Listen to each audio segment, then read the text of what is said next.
Pre-recorded live from the Skyline Comedy Club in Appleton, Wisconsin. It's the Derek Luna Show. This week, an interview with Andy Marshall from Playing with Matches. But now, the cold weather follows him wherever he goes, but mostly in Wisconsin. It's Derek Luna. Yes, that's right. I'm here in Appleton, Wisconsin, looking at the beautiful Fox River, I believe, and the beautiful Appleton skyline. Yeah, we made it up here to Wisconsin. Last time I was here in Wisconsin, it was bare bones cold, like 0 degrees. Now it's like a balmy 35, and it feels pretty good, actually. So we're here. I just came from St. Louis, and it was 85 degrees. And that was nice. But it was also nice because I stopped and talked to my old bandmate, Andy Marshall. We've got the reunion show coming up May 3rd. Get your tickets online. And, so enjoy this interview with Andy Marshall. I'm going to go find someplace more warm. Okay. It's untested with me, brother. Take your dip out. Andy's taking his dip out. I'm here with Andrews, a.k.a. LoJack. What's up, buddy? A.k.a. DJ LoJack. Don't forget to talk into that now. A.k.a. the Prince of Wildwood. Okay. How is the king doing, by the way? He's fantastic. He's doing great. Andy Marshall is my guest on the Derek Luna Show. I love how this shows how much brotherhood there is. I was just driving up on the way up here, and randomly was like, I'm going to stop by, and I had nothing else to do tonight, so you were like, let's do it. So here we are. We're talking to Andrew. Andy and I were in a band together, Playing with Matches. I guess we still are. We still are technically. Yeah. For the time being, we've been rehearsing, dog. We're getting the band back together. We're doing it. It's happening. We played in the band together for 8 to 10 years. This was a stretch of our lives. Yeah.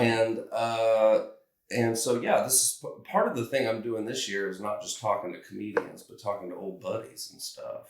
Cool. Well, thanks for including me. Because, I'll be dead someday. Yeah, somebody will be like that. Good thing you got Andy on record. And I want people to be like, well, who were his friends? And now I have you claiming, I knew that guy for a while. Wait, am I the first one to claim you? Or no, other comedians and stuff. But all right, that's good. Just wanted to branch it out. Part of the idea was that, if you had a video of your old man, the King of Wildwood, when he was like, right when you were born, he's like talking to like his buddies and stuff once a week. Wouldn't that be interesting? That would be cool. That'd be very cool. I guess with him, Ed, it would be like taped city council meetings or something. And you're probably not going to go back and watch those too often. Who knows? Well, have I been recording this whole time? No, I haven't. Well, let's hope this thing works. There you go. Okay, so you're going to have to help. No, I wanted to take you back through the timeline. All right. We're live in St. Louis, by the way. Pre-recorded live. How are those cards going to be this year? I am cautiously optimistic. I mean, not as good as they have been pretty much the entire rest of my life. Yeah. But they're going to play baseball. You guys always have a pretty good run at the end. We'll see. The Dodgers are going to suck. Yeah, well, if only they had enough money to sign one more good player. This is what you always say. If they had the money to sign just one more good player, I think they'd be pretty good. I think we signed an entire Japanese baseball team. Yeah. To the roster. Oh, you gotta get fancy. Anywhere. Sorry, baseball. It is the start of baseball season. I gotta go to Busch Stadium this year sometime. Let's do it. Yeah. It's right down the street. Come hang out. And a Battlehawks game, but that's a whole... That's, that's another story. Okay, so take you back to... I'll try to do this briefly because sure. if we really crack the novel open, this would take us it could take a long time. forever. we're taking it back to 2002. Well, we met in 2001. You're my random next door roommate. Yes, we're moving into the college dorm at Missouri State University. Go Bears! Southwest Missouri State. Man, that's how long ago it was. That's what it was. We were the last graduating class that it was still Southwest Missouri State, I believe. Yeah. Or I they had changed a it. gap in there, so I had an option of whether or not which name you wanted on your diploma. Oh boy, you want to hear a story about a gap? I got my diploma in 2018. You graduated like on time. You were a theater major. Yeah, I graduated. I walked, but I was missing a credit, and they never told me about it, and so I never got my paper diploma. But I just didn't. Nobody ever asked for a theater major's diploma. Nobody's like, I want to make sure. I don't know that anyone's ever asked for my diploma either. Like, no one's like, hey, real quick, you have that piece of paper to prove that you did this. But then I had a job teaching Japanese children how to read. That's a whole nother story. And they wanted to see it. And I had to go look in the files and try to get it reprinted. And they were like, you never actually graduated.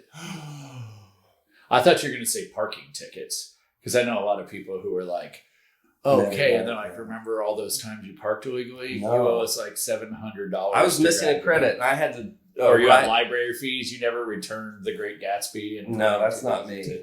I stole library books, dog. I'm not checking stuff out. Yeah, I had to write letters to J. Raphael and the department heads and stuff.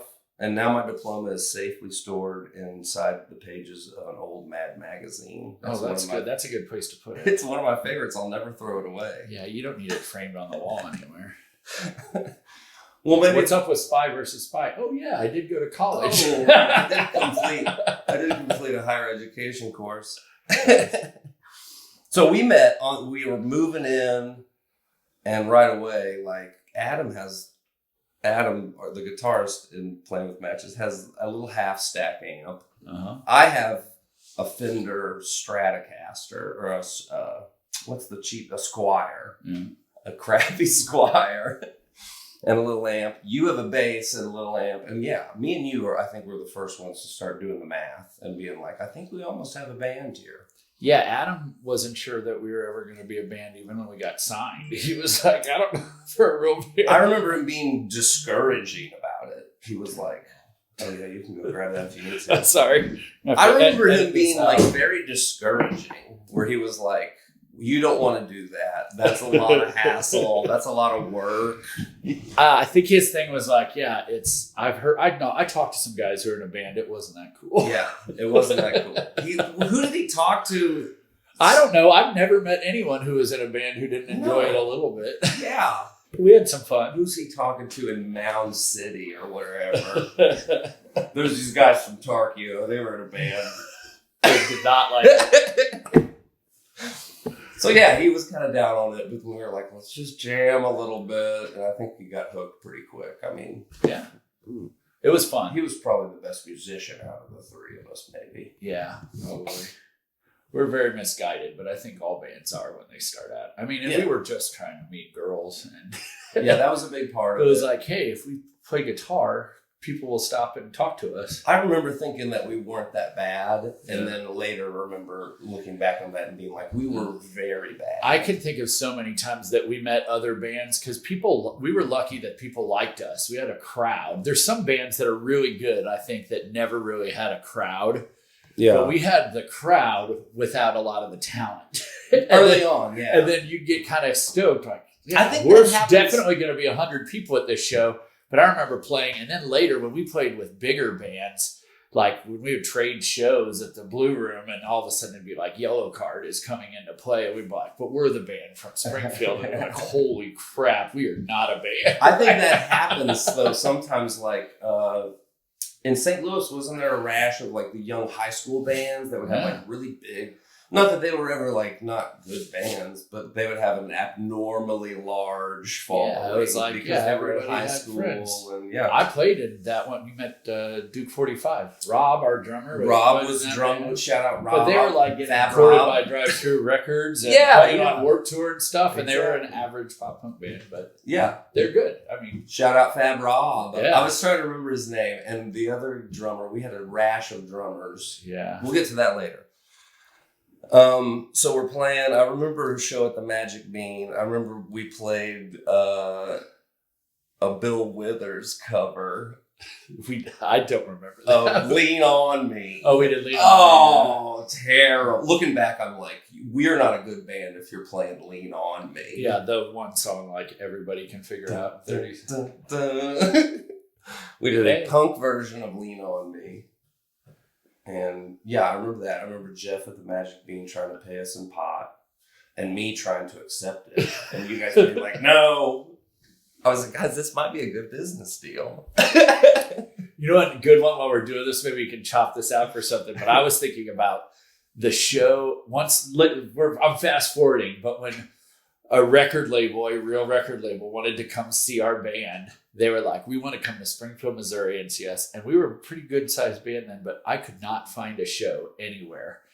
And then Jacob, who's literally booked one show for our band ever, was like, I know some frat guys who said we can play at their fraternity house. And I'm like, well, if we could do that, this record label wants to come see us. And we played a show at a fraternity at Drury. Yeah. And it was an outrageous show. It looked like a music video. There were like 300 really people hanging off the walls, everything. Our friends got a little rowdy in a frat house. Mm-hmm. But As there want to we be. also got There paid. was natural frat animosity. We were too. making decent money at that point, and I was like, Jacob, what are we getting paid to play this fraternity show? Fraternities pay a lot of money. He goes, 2 cases of beer. And I was like, solid. okay. We got a record deal out of it. Yeah. But we also got asked to leave immediately upon finishing because the frat guys were like, you guys need to leave and not talk to any girls on your way out. Get your stuff out of This would be a theme of us and me in particular getting kicked out of shows that we performed at. We'll get back to that. Yeah, they were just like, Was this let's the go. Rhino and a Tree Records guys? It was, yeah. They Right. came down. I think they're going to be at our show too. I mean, Shout but they out. took a chance on us and everything, but they Yeah. came down and saw us playing a frat house. And then I think we went to Denny's or something and they were like, we will give you money to be in your band. What do you guys want to do? What could we do to do a band? And it made a big difference for us. That was the thing that Yeah, got us going. they gave us a chunk of change and help get like marketing material and stuff going. Yeah. This Shout out was Rhino when we Records. recorded Aging Gracefully.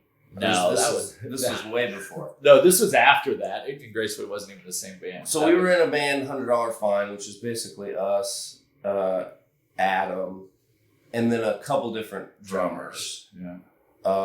What was the one guy's name? So Travis. First Travis. of all. Yeah. Travis was the original $100 Fine. I think drummer. Travis was maybe the only $100 fine drummer. And then we've had transition drummers Yeah, for a we while. had Brad and Rob. That band put out an album called Aging Gracefully, which is Don't do terrible. it. It's very bad. It's bad in all ways. Yes, the songs are bad. The recording is bad. The artwork is bad. Everything. The artwork is bad. We tried to do like we paid money for we that. paid a I lot. think. We came to St.Louis and spent an entire week in Yeah. a nice recording studio, and it didn't help. It didn't help. The songs were bad. They were played poorly. They were played. Yes, it was not good. But That's the everyone's thing. got to start somewhere, right? As I remember the Magic Bean shows when we're first and thinking we're pretty good. Like we're starting to put it 100, together. a couple hundred. And college now you kids are look coming to back, see us. You look back and the album is like the I pinnacle would- of that. I band. would And walk it's out of terrible. their shows now. If I walked in and saw 100 college kids screaming to someone playing "Lean on Me" in a pop punk guitar and I would have been like, no, I'm done. But No hey, thanks. everybody's got to start somewhere. Yeah, for sure. I think it's just funny to look back on those early times, especially because we were so confident. Take it to you. Remember, when we went to the Rock and Roll Hall of Fame on tour, and we went in there. I remember you and I watching Steven Tyler and Joe Steven Perry, Tyler. and they said, if you have any advice for up and coming bands, and you and I were like, Steven Tyler, and he's like, fake it till you make it. Yeah. Just act like you're a rock star until someone says you are. Yeah. For sure. We were real good at that. Yeah, we did. We did do that. Okay, so then we go through transition drummers. Shout out Fab Rob. Shout out. I cannot remember this guy's name. Brad. Shout out Fab Brad. And finally, we come to Jake. Well, Jake played in another pop punk band, and ASAP, he was right? Yeah, and he was 16 or 17 years old, and we were like, "We're in a band, we're going on tour." He goes, "I want to be in your band." We're like, "That kid's an awesome drummer. I don't think we can take a 16-year-old in a van with us on tour." I remember there was a and couple he kind of waited around. There was like, a couple different reasons. The biggest was that he was underage. Yeah, I mean, still in high school, I believe. Yeah, and he's like, "My parents are cool with it." They were cool They with it. They were cool with it. We weren't really sure how the statute of limitations was of taking a 16-year-old in our van to we're gonna get arrested. Columbus, Ohio. Yeah, you can't take a minor across state lines, I don't think. But he kind of waited around, and then it was perfect. That's when everything started to come together. Once he joined the band, it was like, wow, we have a really good drummer. Yeah, and now we're a real band. He got a couple years older, and then the next time he played with us, he had a sparkly new kit. Yeah, that he had like sort of constructed himself. He said, "Tips to all those people trying to get in a band out there: show up with some really nice equipment when the rest of the band doesn't have it, and you're like, this guy's probably got it." Yeah, that's a good tip. I remember the first snare drum he had a duct tape head because he just was just a poor high school kid. Like, he can't afford drum heads all the time. That's right. Anyway, so then it starts taking shape. We bring in Jacob. Adam's brother Jacob moves down, and we get the show bros. Finally, Derek stops playing guitar, and this thing is actually something monumental change for our band too. It's a big part of the sound really coming together. Yeah, well, Jacob was an awesome guitar player. Not just the addition of a fantastic guitar player, but the subtraction of a not so hot guitar player. And then, then I can focus on singing as best as I can instead of, trying to look cool with a guitar. I just am still bugged a little bit about it. God, I wish I could play better.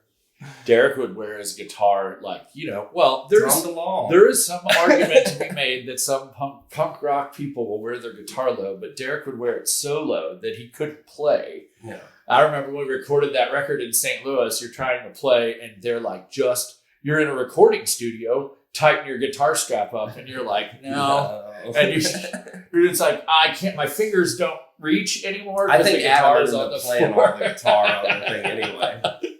Like 4 tracks in, you guys are going to be here all day. Yeah. Anyways. So Jacob joins up. It's really kind of starting to take shape. What did we record? We went in with Jim Wirt, right? Well, we did. We went with Jeff Smith, and we did our first record, Memento Mori.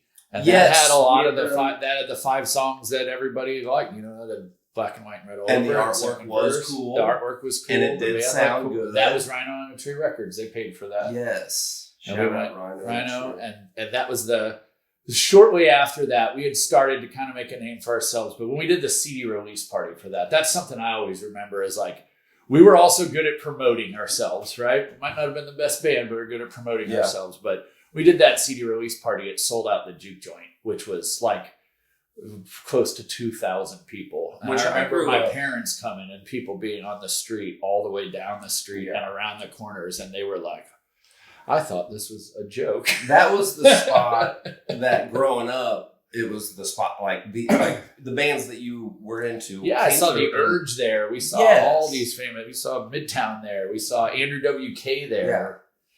Goldfinger there was one of the first shows I ever went to when I was still in high school. Yeah, so we got to play that and sell it out, and then it was on. And we were a real band. I remember that show too. I remember hanging from the pipes, the fire extinguisher pipes. What was the bouncer's name? We were way cool with all the bouncers. Slim. They all really liked Shout us. out Slim. Shout out Slim. We might say Slim May 3rd. Jimmy said he might come. But Jimmy he was so mad because I didn't tell him I was going to do it. I normally gave him a heads up on anything that was too wild. Yeah, And I knew they would say no, so he I reached up and thinking he was holding onto the ceiling was actually holding on to the emergency sprinkler pipes and hanging And above the look ground. on Slim's face was like, "Get down now!" Well, it would have been really memorable if we had Oh. dumped sprinkler water on the entire crowd and set off a fire I alarm. would shut the building down for a month. Well, hey, they had Gwar in there. Yeah, I worked there as a security guard, and I had Gwar and ICP and Yeah. Tech Nine. Tech Nine, before he was huge, used to come down there all the time. There were crazy shows at the Rockwell. Yeah, the Jupiter joint, and then it turned into the Rockwell, and then they moved it to, what was the name of the place that was kind of down the street? Remington's. Remington's. Yeah, we played there too. We rocked all them places. That's right. I recently went to the Shrine to take my daughter to the circus. Yeah, I don't think they've made any improvements since we played. that there. was a big venue though. That was another We big. opened for Angels and Airwaves, Some and I Paramount. got kicked out of that show for fooling around in the bathroom. You did, Yeah, and I with a lady, and I not was- just by myself. And I was and I was always an impromptu band manager, and they're like, "I think your lead singer's in the bathroom with some girl." I was like, "There is no way he's a professional." And No, they're like, you "You got knew. kicked out." You tried to deny it. There's I mean, no I way was- he's in the women's restroom talking loudly about what he's doing. It must have been like the scene from Bad Santa. So yeah, I got kicked out of a lot of shows that we did. Rambunctious we were. Hey, well, that made it fun, right? And then Jim Work happened. So we record with Jeff Smith. Shout out Jeff Smith. Yeah, absolutely. Finally, like professional, like it's all coming together. Sounds pretty good. Jeff knows Jim Work, Yeah, who had produced Hoobastank and Fiona Apple, Fiona Spinal Apple. Tap, Jack's Mannequin, Yes. Incubus, yeah, like all these big bands. He was a big deal And he was producer. hot at that time. And he was too. from Springfield, Missouri, so he had some vested interest in Yeah. recording a band from his home. I want to make that clear. He Yeah. didn't like search out looking for playing with No, matches. yeah. He was like, I could go home, hang out with my family, and also make a little bit of money recording a band. I think that's what it seemed like was he was gonna be home anyway and was talking to Jeff, and Jeff was like, this "Hey, band's pretty good. you can help us do a little three." We did a little 3-song demo with him, and I was amazed just at. Yeah. I still think those are some of the best recordings we've ever made. They are. You don't know, and we were young and in a punk rock band. You don't even know what a producer is. And I think that happens in all types of art. You do comedy and stuff. I Yeah. think people don't realize, like, when they see that producer on a movie, what they do. But in music, particularly, we're like, he's going to record it. They're like, no, someone else is going to record it. He's going to help you make your songs better than they've ever been Yeah. before. And he came and listened to us rehearse. And I remember him being... We're all so convinced that we had to write the craziest guitar part and the cool intro and the cool bridge. Or And he would be something like, interesting. yeah, he was like, different. that song is 8 songs. Let's Yeah. take the 2 coolest guitar parts and make that into a song. And Yeah. that's a lot of words. That didn't really change. We still have Yeah, a we lot of still words. did Interesting too, though, because we kept the same engineer. Because Jeff Smith had done the stuff Yeah. before, and he engineered the other stuff in the same studio. So Yeah. you could really hear, like, the only thing that's different here is this guy giving us tips and changing some little stuff here and there. And that was another big thing too, because then after that, it was like, wow, those sound like songs you hear on the radio. Yes. Like, that's a real band. Yeah, which helped get better gigs. Yeah. I want to talk about this for a second. I learned so much from Andrews, from my man, because you would sit there in the dorm room and book us shows, book us entire like tours. You would promote us online and do all this. You'd be at your huge computer that we had back. This in was the like no one had a laptop. I had like a tower and a monitor and Yeah, yeah. speakers. And, well, you had to play Call of Duty or whatever it was. yeah. What was it? Counter-Strike. Counter-Strike. Yes, that's right. It sounded like the Vietnam War in the in the dorm room hallway. But yeah, I would watch you over the show, and you would trade shows out with bands. You had all these different like tactics, what the way you would email clubs and talk to them. I learned so much about Awesome. DIY. Like, you don't have in the beginning. Nobody has an agent or anybody working for them. How do you get work? you got to go out and door-to-door salesman yourself almost. I think it was a little bit of a different generation, but I also do think, like I said, we were good at promoting ourselves. And I remember when other bands started to get jealous that we were being successful and then being like, they're not that good.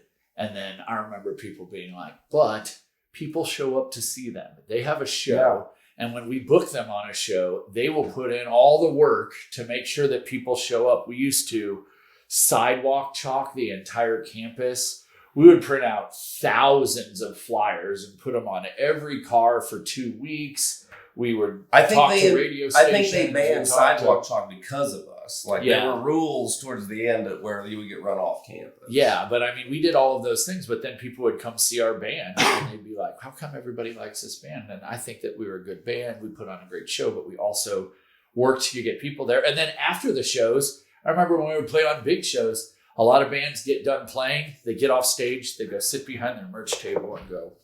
Yeah, and we weren't too cool. And we would get off stage and you would be the lead singer and you'd be walking around the crowd between bands with a CD player being like, listen to our band, we'll work you a deal. Come get a t-shirt with us, take a picture with the whole band. We'll sign that for you. And we invited everybody to the after party most of the time. Yeah, come party with us. Hang out. We made it about hanging out with us as a group, and I think that attracted people to us. Yeah. Oh, we got to talk for a minute about the other Springfield homie bands. Yeah, absolutely. Cody, Days Lost, and Cody, and A Day Away, who we're playing with for our show. A Day Away on May 3rd. I think about the Benefit of a Doubt guys. There's too many to mention now that I'm. I hope some of them come. I think they're still in Springfield. The guys from Burlesque. Yeah, that was like Burlesque, and there are multiple different ones. Yeah, it was a golden time. Everybody kind of got along, even though everybody played a different sort of brand of music. There was always an after party. Everybody was always invited. It didn't seem like there was too much animosity in between. I think you're finding this in comedy. Really. Networks of people really help push stuff together. Yeah. And it's weird, when I moved back to St. Louis after a long time, I still love seeing music. I see a lot of bands, but I have very few friends who are actual musicians and stuff that I hang out with all the time. But for like 10 years of our life, if we were hanging out, somebody there was playing guitar, because all of our friends were musicians. Yeah. They were all in different bands. They're starting a new band. And we would be, at a house party and somebody is playing guitar and then somebody else would play guitar with them. But everybody was challenging each other to be better. And then you'd watch a band write a new song. Like, that's cool. It would fire you up like that. Or that band got on this tour. We're going to get on a tour. But it was really fun. I think, again, you find that. And then it's funny because I think you see it in cycles of all different types of stuff. A lot of times you find other emo bands that were really big, right? Like there's a network of bands from New York and a network of bands in Florida and a network of bands in Chicago that all got big together. Like there's no Newfound Glory without Shia and Dashboard Confessional. There's no Bayside without Taking Back Sunday and Brand New and The Movie Life and all those. Because whoever the powers that be, they find you, or even just an audience, they find a band in the group, and then you just naturally like, well, what was the opener on that show? Oh, it was this guy. It was another local. You guys see it in comedy too, right? There'll be lots of comedians that are lifelong friends that are like, we just worked at the same club in Boston or something, and we're still on tour. And I'm sure it's this way in music too. There's a point where if you both start headlining, you just don't see each other that often. But yeah, I see the same folks working with like the Bar Comedy USA tours and stuff like that. The difference is, in a band, you take your friends with you. Yeah. And go meet up with other friends. In comedy, you travel alone. And then you go meet up with somebody and hang out and have a good time. The taking your friends with you is part of the whole other half of it, right? We lived in an RV together. Let's mention that. That's true. We did live. We did live in an RV together. And we didn't tour as much as we should have with an RV. Yeah. It was always on the market. But we did a lot of regional. So we were playing every weekend and we would leave. I just remember how that's something I learned about hard work too. And I see you still doing it. I see me do it my job. But like, in order for us to try to be in this real band, we would all work 40 hours in 3 or 4 days. between Sunday and Wednesday afternoon. Yeah.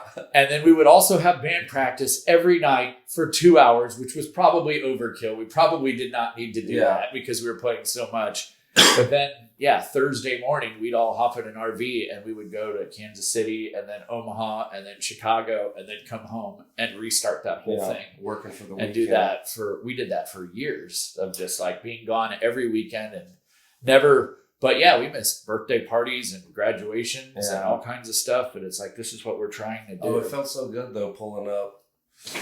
We'd take the RV and just take the rounds and pull up in front of people's apartments, and they'd come out with a pillow and a backpack. And it was like the school bus. Yeah. Shout out to some great people that worked for our band too. Actually, this weekend when we had rehearsal, Sam Presley, who worked for us, he ended up working for multiple other bands. He's still helping us out, but he went out on the road and sold merch and guitar tech for us. Evan, who is one of our guitar techs, works for Justin Timberlake now, which is bananas. Our guitar tech's way more successful than the band playing matches. Joe Willie is a doctor now, but Joe was on the road all the time. Chief Joseph? Yes, shout out. I saw him down in Dallas. Timmy Hughes. I've seen him not too long ago. Yeah. But that was fun because it was like, our friends playing with matches, they're going on the road this weekend and we're going and playing in Chicago. And they're like, I'll go with you. And they're like, what do I have to do? And they're like, you have to sell t-shirts and help us carry stuff. I still do Does this it pay? trick. No. I still do this trick in comedy. I've done this with Adam Gutkin. Shout out Adam Gutkin. We're going to have an interview with Gutkin soon. And Kenny. Yeah. Well, Kenny will like dump in the car with me for the weekend and go to like Denver, and then I'll drop him off when I circle back. Yeah. That's a fun tip for the comics out there. If you have a friend who's interested and willing to like hang out, take a little road trip, take a little camping trip. You learn so much. You become really good friends spending a lot of time on the road. Yes, you do. We invented the iPhone game. Yeah. When iPhones iPod, were because it was the iPod game back then. Or, mixed CD game at one point. You got a point for guessing the song and a point for guessing who the artist was, right? I also think, I know other bands did it. We did not invent this, but we had driving teams because we had to drive all night. Yeah. Derek and I, Itty Bitty Titty Committee. He's a founding member of the Itty Bitty Titty Committee. I forgot to mention that. Yeah, but we had teams, so everybody, we'd get done playing a show and it'd be the middle of the night. We're going to drive all night, and everybody could go to sleep except for two people. And one person drove and the other person stayed awake. Derek was a champion at making me coffee and making me laugh. And I just drive for 8 hours, and he's like, "You awake? Yeah. You awake? You awake?"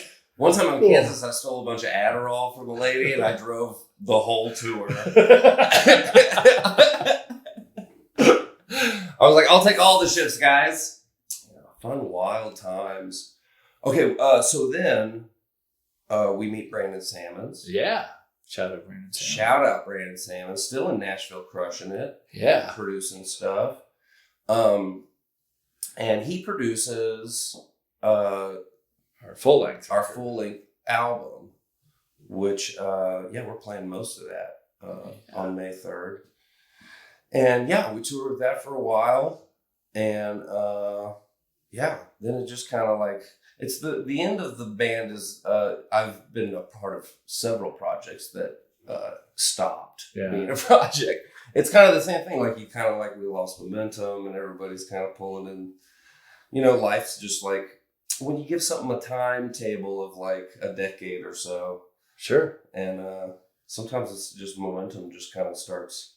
Yeah, people start going in different directions. And it's tough too when it starts to go backwards, right? Like when you're like, we were doing really, really well for a while. And then all of a sudden, I remember specifically being like, we're playing a lot of covers and private gigs to make money. Now we're trying to just make money instead of play the best show. Because our bills have gotten so crazy. Because we have an RV and we have to get more t-shirts and somebody's got to pay rent and all this other stuff. There's a weird moment where it does start feeling a lot like a job. It feels very job-like. Yeah, I've definitely experienced that in comedy for sure. And then some, because I will tell, for anybody, this is so bad, anybody out there who's like, I heard being in a band is not a very good deal. Being in a band and not having fun is not a good deal. Yes. Because after playing with Matches, I played in a couple bands, and the ones that were just fun, I enjoyed so much. But the ones that it was about the next gig, or you're playing with somebody just because they're a really good drummer or something, but it's no longer fun. There are a lot better ways to make money. Man, like literally like picking up cans on the side of the street is more fun than being in a band with people you don't like. Yeah. Yeah. And then I say it with with comedians all the time. Make sure you are having a good time, because it's the work's too hard to get and it pays too little, and fun. A lot of times the fun is all you're getting out of the deal. So make sure you're having a good time. And I'll say I wouldn't trade it for the world. I mean, me either. part of the thing that pumps me up so much about doing the reunion show is that it's forced us, not that we would have been forced to, but life is so crazy. It's hard to get everybody together. It's a great excuse now that we've all committed to it. I'm seeing you guys once a month. It's been the best part. Honestly, the show's going to be fun, and I'm really excited to see our old friends and some of the people we've been talking on here that I think will be at the show. But getting to hang out with my best friends every month for the last 4 or 5 months has been really awesome. And we haven't done it for years, so it's been great. Yeah, putting it back on, just like riding a bike. I mean, it was a little harder than that. I don't know if I could still ride a bike. You can't ride bikes anymore. I haven't tried. You haven't tried, to be fair. Yeah, that's true. So yeah, we've got 2 or 3 practices left before May 3rd. Check it out. Get the tickets. We'll be at the Riff May 3rd. There's your plug for it. Yeah, with our good friends A Day Away, another great band that we played with a long time. It'll be a fun show. There'll be a lot of people. Where was it we played with them? Was it called the Creepy Crawl in St. Louis? Did we play with them in St. Louis at the Creepy? I don't know. They were on Warped Tour one year that we did Warped Tour. They did multiple shows. I think they went to Omaha. They were a big deal too. Yeah. So I was just trying to remember specifically that Creepy Crawl date. That was a fun one. Yeah, we played the Creepy Crawl multiple times. That place was a St. Louis rock history, but it's not around anymore, right? No, neither is Mississippi Nights. Those were the 2 venues that were like so dope. Yeah. Shout out St. Louis rock. I remember seeing it at the Creepy Crawl where we saw Finch and the Starting Line. I think that was actually the Galaxy, but that's the best, maybe one of the best single shows I ever saw. Oh man, because we saw a band no one had ever heard of called Brand New. Yeah, for their first, they were like 3 days out on their first. And somebody tour. was telling me Jesse Lacey's problematic, and I've not read any of the articles. He's had a rough couple years. I've not read any of the articles, so perhaps he is. But I'll never forget that show. It was Finch and the Starting Line, and we liked both of those bands. Yeah. Pumped about the Drive Through Records bands. I love the Starting Line. I do too. Finch They're one of was my favorite. like, they had a couple good songs I liked. But as a headliner, dope show. And then they had this opener. Nobody had heard of them. Brand New, and we all left with brand new T-shirts and albums. They destroyed 2 other bands. Like, Yes. They were like, talk about you're like, oh, so excited. What was that?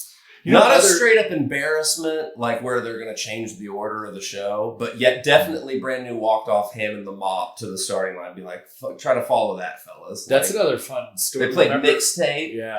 Everybody in the crowd was going nuts. And then the Starting Line's like, Greg's last day. Like, it was a definite change in tone. Change in vibe. Okay, so do we have anything else to say about the band or the show? I don't know. Yeah, If you saw us play back in the day, come see us. If you didn't, it'll be fun. I'm excited. I have a lot of friends in St. Louis and people in my life. Adam's wife never saw Playing with Magic. Yeah, right. And so I think that'll be kind of cool for people to see. Somebody asked me if I was going to bring my daughter. I'm like, she's too young, but yeah, that is something to think about. Like, I'll definitely have to get a good recording. There we go. We'll do an episode of the Derek Luna Show. So she can see what her old man's up to. Andy's agreed to play 20 bad questions. All right, let's try it. This is normally for comedians, is who I do it with, but all performers. I started looking at the list. This should be all performers and maybe just all guests. All right. 20 bad, it's only 10 bad questions. My bad. Okay. I pared it down for this season. Sounds good. Rapid fire. There we go. Where do we find you online? I guess Playing with Matches is what we're trying to plug. Yeah. At PWM Rock on Instagram. And you can get those ticket links in the LinkedIn bio at PWM Rock. Yeah, it's on our Insta at PWM Rock. Mm-hmm. Okay. Question 2: if you were king, what fun thing would you make everybody do would you force everybody to do? So you understand it's a fun thing, but you're like at gunpoint. Everybody has to do it. At gunpoint. I actually know this, and I've probably stolen this from like other podcasts I listen to, but I think everybody should be required to travel. I think it's really easy to live in your world. And you grew up in a small town. We lived in a small town in Springfield. As I travel now for work and go other places, I think your perspective on the world changes with that. So I think everyone on earth should like have to travel for 1 year out of their life, or take a week and just go somewhere. You have to do it, because I think when you see other places in the world and you see how similar you are with people, even in a foreign country, people don't speak the same language as you or whatever, it makes it easier to kind of understand how. I think you're right. Similar. I think I can get behind that. I mean, I travel all the time, and I totally agree with you what you're saying. I'm trying to think of a time when people were forced to travel, and I can only come up with like in the samurai I'm king era. now, right? I can just Yeah, make you can this just happen. make people do Well, it. I just think, and I think it's funny too when you have loyalty, or like, when people are like, "Oh man, Springfield, Missouri, best town on earth." Yeah. And It's then you're good. like, you should check out some other places, because Springfield's cool. I Yeah, love yeah. it down there. I'm excited to go back and visit. Awesome cashew chicken, but There's some other there's places. like art and museums and Yeah. landmarks and beautiful places that you should see other places. Yeah. So that'd be mine. Dope point. Question 3. Favorite ice cream flavor? Ooh, I like Cherry Garcia. Like Cherry Garcia. Yeah, dude. Wild. I thought I knew everything about you. Question 4. If you were a time travel tourist, what time period would you go back to just to check it out, see what's going on? Oh man. Dinosaurs, the Bible. You gonna go watch Jesus break bread with his brothers? You gonna go? I don't know. I think that some of my fandom of music, I think that I would go see certain things that you just couldn't do now. Like, it would be crazy to see like 80s hair metal bands or like Huey Lewis and the News at like 86 or something. Go or hang out at the Whiskey and Go-Go. Led Zeppelin when nobody knew what that was, Yeah. or the Beatles when they were in Hamburg. When I answer this, I always go to either the 20s to watch cool baseball or the 50s, 60s for cool baseball and concerts that you would never, like Led Zeppelin's first North American tour. Yeah. Like, grab a ticket to that. I mean, Yeah, for like $6 and see them open for Cream or something. yeah, in some gymnasium, some college gymnasium. That'd be dope. Favorite performance space, and this could be a 2-parter. This is like favorite place you've seen a show or favorite place you've performed at. I kind of I think it might be almost kind of both. You mentioned Mississippi Nights, but I grew up in St. Louis, and I watched all of the bands, like my impressionable years of listening to music. There's a famous venue in St. Louis called Mississippi Nights. It was just where I saw bands play. And then even when our band got pretty big, we could never get gigs there because it was like real bands. Really, yeah. And then when we finally did, we played it like 4 times, including the last weekend it was ever open. But for me, I loved that place. It sounded incredible. I remember because it had a stage, but there was no side stage. You had to kind of go up on it. But I remember our like first sound check there, all of us being like, whoa. It sounded crazy good. And for me, just as And someone who grew up show. in St. Louis, it was like, wow, I'm a real band now. But I also watched some of my favorite shows there growing up. That's good. I was hoping you'd say that. I remember that show. We just played there once, wasn't it? Or was we played a couple different times, including the last week. There's actually a coffee table book about Mississippi Nights, and we're mentioned in it because they put they have a glossary. We're not mentioned. They put a glossary of every band that played there and the days that is on it. And I want to check that out. That's awesome. Question 6. What's the most annoying thing? Like ever, just period. What's the most annoying thing? Happy-go-lucky Andy, not annoyed. Ned Flanders over here, not annoyed by anything. I mean, I'm annoyed by a lot of stuff. Bad interview questions. I don't have a quick fire answer. Question 7, snakes or spiders? I think snakes. I think I'd rather have snakes. Snakes. Question 8, you're on a desert island, 5 movies you get to take with you. 5 movies. Oh, man. I know what a couple of these are. I wish Kyle Roxo could be here because Kyle has questionable choices of the greatest movies of all time. Yeah. For sure. I wonder what his would be. I can One tell of you. yours is Shawshank. You have to enter. You I have know to one of enter- yours is Shawshank. It is. It's going to be Shawshank. It's going to be Almost Famous. Yeah, that's the It's one. maybe Good Will Hunting. Although I really love Rounders. Matt Damon. Rounder. Rounders with Ed Norton. Yeah, That's a Rounders is fantastic solid. movie. And then maybe some comedy stuff. Like, I don't know. I love, I don't know, like Old School and Wedding Crashers. Some of those. You gotta have a Farrell movie. Yeah. Those are good. Maybe Talladega Nights. Yeah. Yes. Maybe. Definitely. Number 9. Favorite gas station.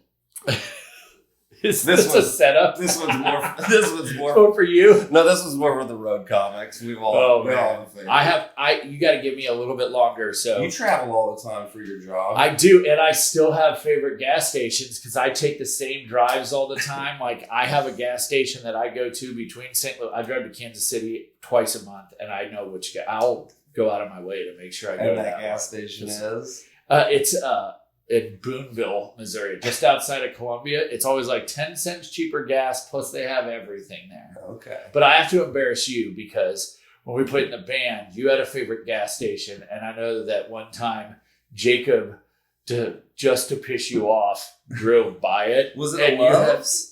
It was the first major truck stop outside of Springfield on our way to Kansas City. Oh, And yeah, we drove by okay. it all the time. But It might have been. we had a full tank of gas, Oh. and we had always stopped there, and you were being I gotta get my cantankerous. chocolate milk. You were being cantankerous, and Jacob just goes, "Now we'll go to the next one." And you were like, "What? This is what happens when you live in a van with a whole bunch of people." He was like, "Turn around. We always Turn stop around at that now." gas station." And I was like, "Jacob, why do you have to do that?" And you were pissed for like 12 hours. I can't believe you would drive by that gas station. Yeah. The gas stations are important. That's why it's on question. That's on why the it's list. a number 9 out of 10 question. Last question. Favorite thing about performing? I think it's cool.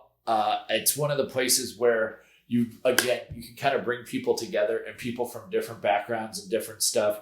Playing on stage is something, obviously you know this, you live off of this, but like something that's very special, but also just being in a crowd with a group of people that maybe they're all from different places, but they have a similar united thought at that one time. Man, It's pretty COVID awesome. made us and special. realize how we missed this. Like, Yeah, during COVID, I love live music, right? I actually saw the first real concert. I've been to small local concerts, but I went and saw like Rise Against play right as we were getting out of COVID, and just standing in the crowd and hearing a drum set with like hearing the sound check, having to be like kick, hat, snare, and, and like the first time you hear that guitar, it's like a religious experience. Yeah. It was awesome, and I was like, oh, I've been missing this. Yeah. So Yeah, you forget how much you miss it.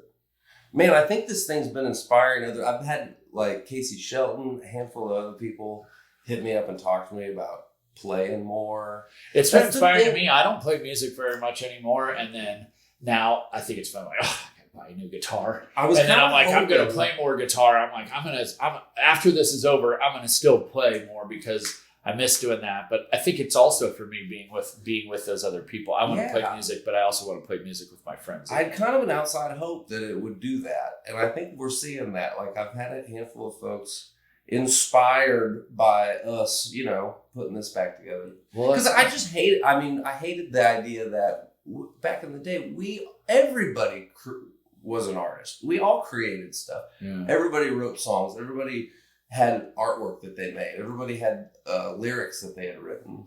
And it just seems like when you get older, you just kind of don't have as much time and different things get in the way. And It's fun to work that muscle out again. yeah, get it back out of the closet.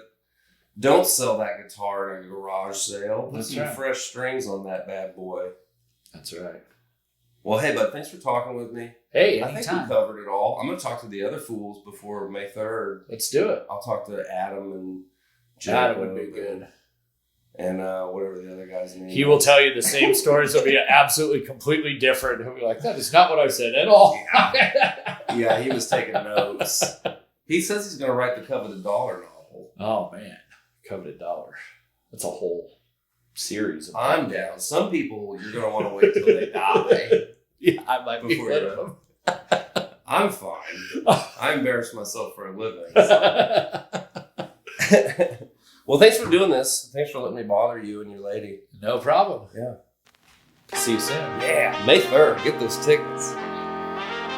Walking backwards on ice. So there it is. There it was. Another great interview with Andy Marshall. This is hard to walk backwards on a bridge. Be careful. We're walking backwards across an icy bridge like John Rambo, and we're getting ready to be stopped by Dennehy, this king shit cop. All we're looking for is something to eat. Hey, the cameraman's not supposed to talk. Shout out to my camera team, Bobby Henline and Chris Barrett. Thanks for checking out the episode, guys. Make sure you get those tickets May 3rd at the Riff. We're going to be there. It's going to be awesome. And what do you hunt with a knife like that? Name it. He drew first blood, not me. Thanks for checking it out, guys. Like and subscribe.